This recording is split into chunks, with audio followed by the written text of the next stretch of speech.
Naghahanap ka ba ng mabisang paraan kung papaano mapapalayas at maiiwasan ang bukbok sa bigas?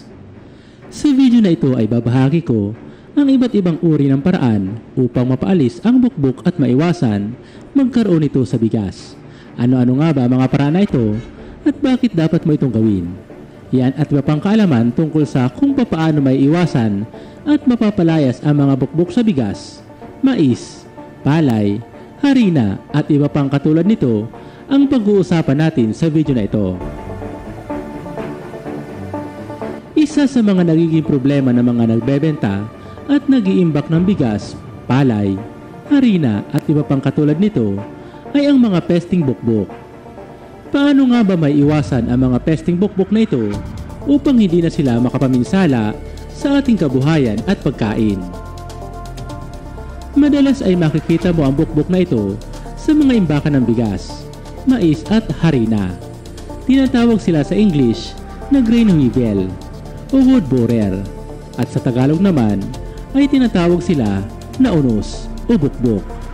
Ang itsura nito ay parang maliliit na salagubang o uwang dahil kabilang din sila sa pamilya ng ganong uri ng kulisap.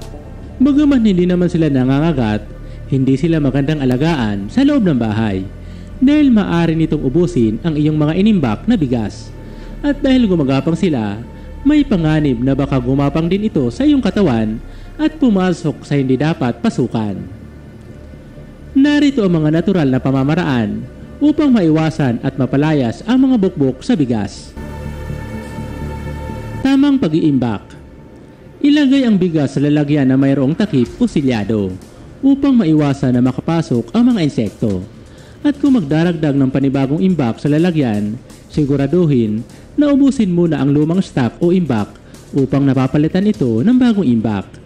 Ugaliin din na bago maglagay ng bigas sa lalagyan, ay hugasan muna ang lalagyan upang hindi dito maakit na pumunta ang mga bukbok. At kung sakali mang may mga itlog ito ng bukbok ay matanggal ito paglinis. At higit sa lahat, kapag bibili ng pang-imbak na bigas, siguraduhin na ang bibilhin na pang-imbak ay bago at walang amoy. Mas mainam din na suriing mabuti ang kalagayan ng bibilhin. Mas mabuti din na bumili lamang ng sasapat sa loob ng 1 o 2 linggo upang maubos ito agad at maiwasan ang maimbak ito ng matagal. Paglalagay ng cinnamon stick. Isa sa maaaring gawin kapag mag-iimbak ng matagal ay ang paglalagay ng cinnamon stick sa imbakan.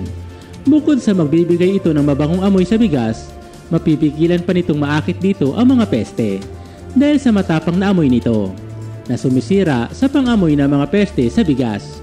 Maaring maglagay ng 1 o 2 stick ng cinnamon sa ilalim at ibabaw depende sa dami ng iniimbak na bigas. Paglalagay ng paso sa ibabaw ng infected na bigas. Isa sa karaniwang ginagawa ng mga nagbebenta ng mga pagkain ng feeds para sa mga hayop upang mapatay o lumitaw ang mga bukbok ay ang paglalagay ng paso sa ibabaw ng imbakan na infected na mga bukbok. Sa pamamagitan nito, naakit ang mga bukbok na pumunta at umakyat sa ibabaw ng paso. Kapag umakyat na ang mga bukbok sa inilagay na paso, isa-isa mo itong kunin at ilagay sa bote na mayroong gas upang mamatay ang mga ito.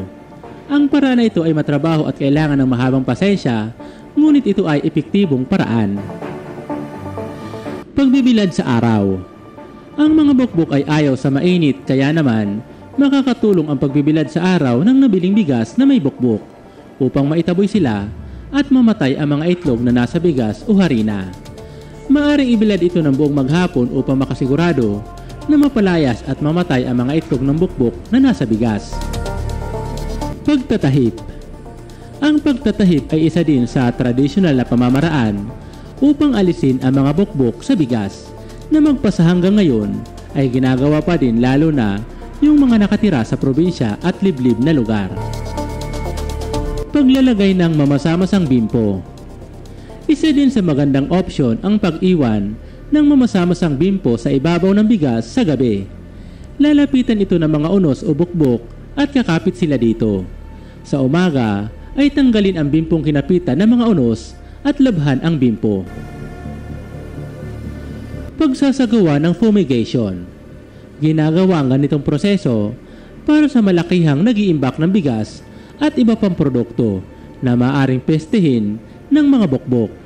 Ito ang karaniwang ginagawa ng mga imbakan ng bigas na iniimbak sa mga warehouse at sa mga container na may lamang produkto na ibinabiyahe. Paghuhugas ng bigas. Kung sakaling nakabili ka ng bigas na may bukbok, maaari ding mapatay o alisin ang mga bukbok sa paghuhugas ng mabuti ng bigas bago ito isaing. Ang mga bukbok ay kusang lilitaw kapag inilagay ang bigas sa tubig. Gawin ang paghuhugas ng ilang beses hanggang sa wala nang lumitaw na bukbok sa tubig. Sa paghuhugas ng bigas, siguraduhin na pisilin ang bigas gamit ang mga daliri para maging ang mga itlog ng bukbok ay maalis. Maliban sa mga nabanggit, maaari ding ilagay sa freezer ang bigas para mamatay ang mga bukbok at itlog nito. At mainam din ang paglalagay ng iba pang matatapang na sangkap katulad ng dried chilies, dahon ng laurel, dried tanglad leaves, pinatuyong dahon ng bayabas, at cloves. Panatilihing maayos ang takip ng iyong lalagyan ng bigas o harina.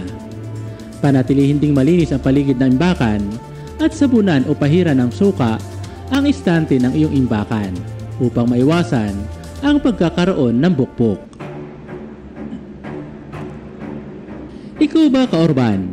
Mayroon ka bang pamamaraan na ginagawa bilang pangontra sa bukbok? Ano ang masasabi mo sa video na ito? I-comment ang iyong sagot at opinion sa comment section at babasahin namin ito. I-like na din at i-share ang video na ito sa iba para madami pa ang makaalam tungkol dito. At kung bago ka pa lamang sa channel na ito, mag-subscribe at pindutin ang notification bell para lagi kang updated sa mga bago naming upload. Maraming salamat po sa panonood. Hanggang sa muli po. God bless.